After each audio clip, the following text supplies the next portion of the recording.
This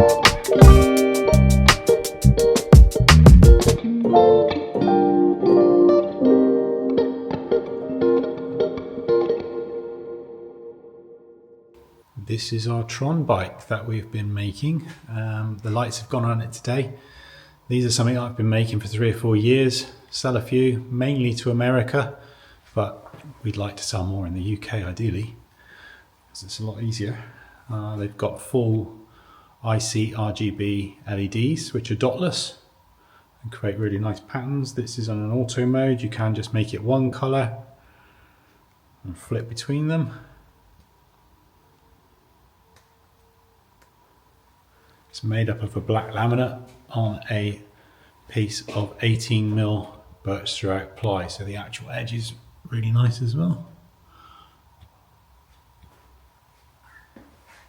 Red, what else can it do? Let's put it into auto mode and it chases itself like that.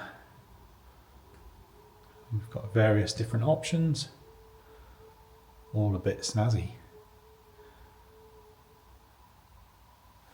Let me know what you think to these.